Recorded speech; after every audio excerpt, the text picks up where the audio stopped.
Hello and welcome back.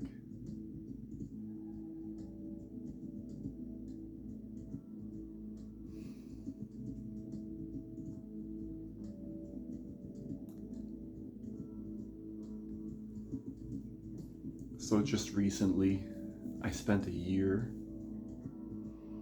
observing, watching my breath. And I have to say, it was much more difficult than I thought it would be.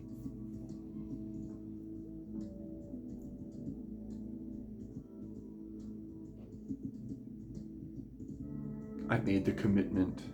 It was January the 2nd.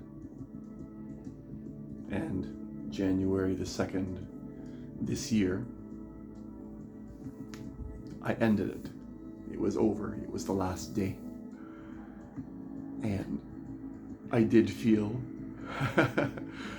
as though I was looking forward to it. It felt long.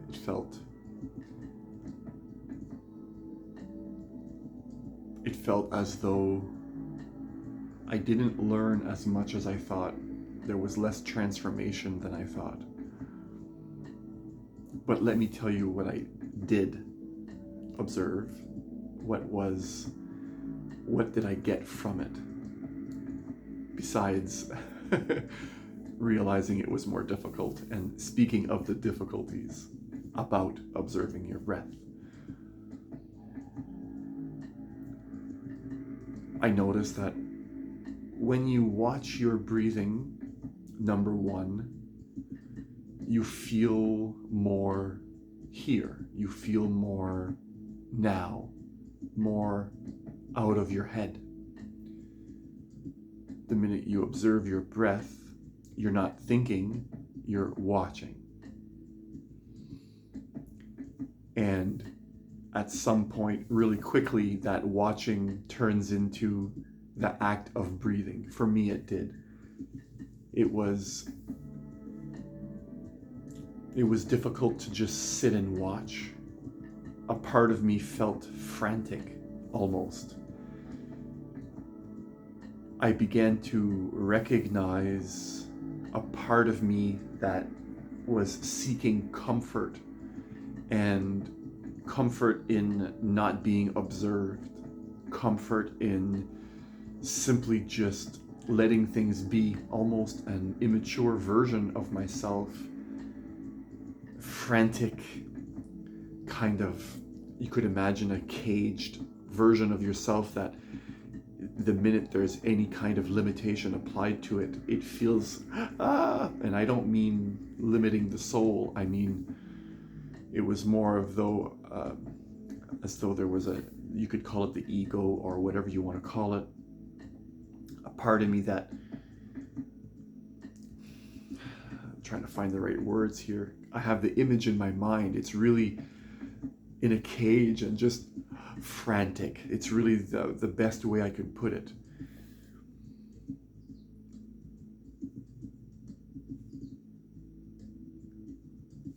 So a part of you inside of myself, when I was watching, I could almost witness my lower self. That's the word I'm going to use here now. You could witness your fears. You could see your triggers.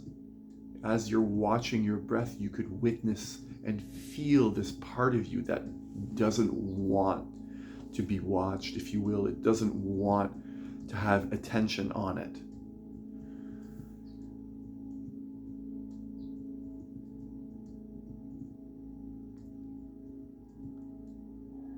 But at the very beginning, when you first notice your breath, when you first bring attention to it, there's a peace instantly. And whatever you're thinking about, whatever story is in your mind at the time, it takes you out of it. And it diminishes the anxiety you feel. It diminishes anything you could imagine that you don't want to be there, as simply by watching it. It also, if And it sounds like as though I'm really contradictory here, because I'm saying that you can witness frantic and all this stuff, frantic behavior in your ego, but at the same time it's peace. So let me just clarify for a second here. When you first start looking, the minute you bring your attention to it, it takes you out of the mind, I've noticed. It takes you into now, here, and you feel peaceful. But the longer you do it, you feel almost as though it's coming from an obligation. I felt like as though I need to watch for a year, and then the story, so here, I just had a little realization. At a certain point, the story of the mind gets loud again, even though you're watching your breath. So I thought it was quite difficult to know how to watch the breath, because at first you're observing, but then that frantic part of you, or me, became so loud that it was distracting from the simplicity of just looking. So at first I found it very easy within the first seconds, and then I could feel it becoming more and more difficult the longer I tried to look at the breath. There was a part of me that didn't want it, it seemed. Almost the child inside of you. When you tell a kid stop playing with a toy, or don't do that, or don't do this, or don't put your hand on fire, that sort of thing. It doesn't really understand. It just wants a type of ultimate freedom, and that part of me kind of was there. So I'm looking now to find a type of benefit that I got from it. One thing that I noticed that I find was, and still is, quite useful and helpful to me, is that by simply watching the breath, it snaps you out of a lower state of consciousness, your automaticness, the way you just are when you're not aware. There's certain levels of sleep that a person exists in throughout the day, and there's a certain type of dreaminess that we allow ourselves to sink into. You might feel this when you watch TV.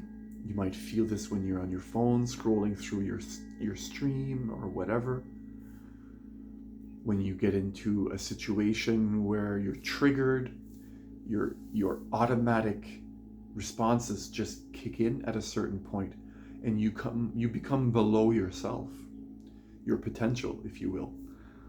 And I noticed that by observing the breath and having a habit of watching, if I'm watching, can immediately bring me to a position where I can say, okay, am I overreacting right now? Am I being a little bit crazy here? Is this really what I want? Is this really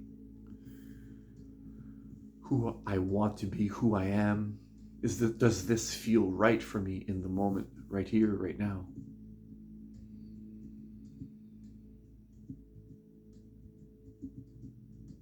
Watching the breath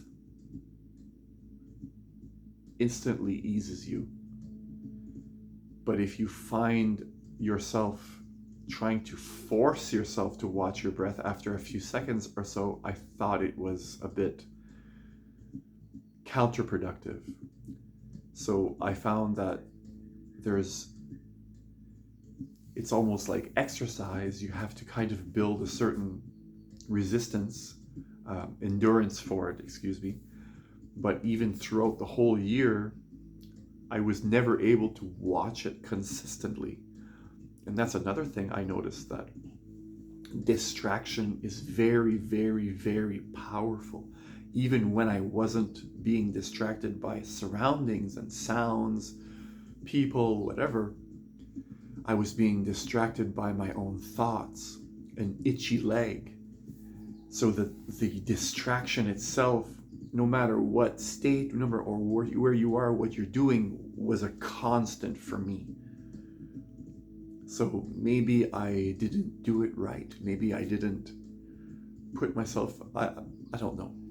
But what I found was that You can simply watch your breathing, and it's tremendously beneficial to recognize whether or not you're in a clear state of mind, and can really help you to avoid overreacting in situations. I mean, have you ever heard someone say, just calm down and take a breath for a second? Right? And I believe there's great value in that. So if there's anything that I could take from that year of watching the breath, is that don't don't overdo it.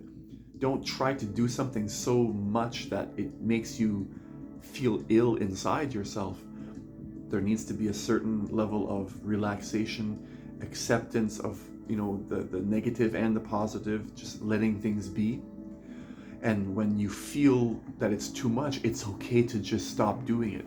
And that's one thing I noticed as well, that it was okay to just stop looking at the breath from time to time during that year, so that I could allow the mind to allow my attention to withdraw from the franticness of that inner being I was talking about in the earlier part of the video.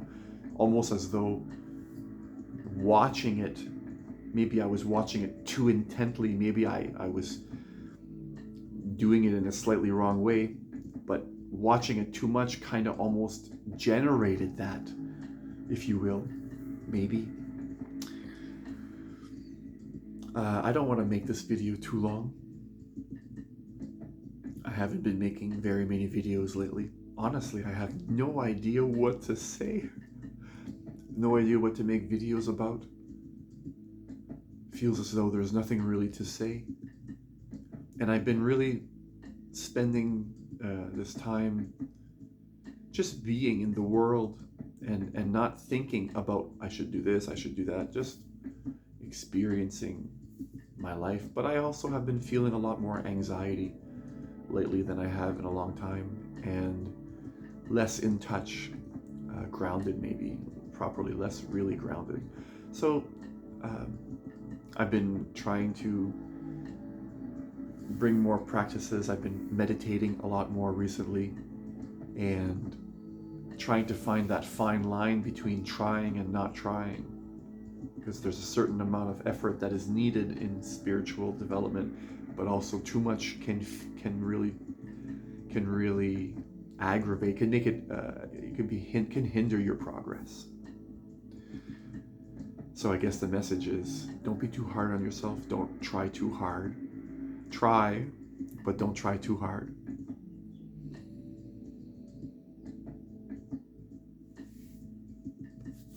So wherever you are around the world, whatever time it is that you're watching this video, thank you.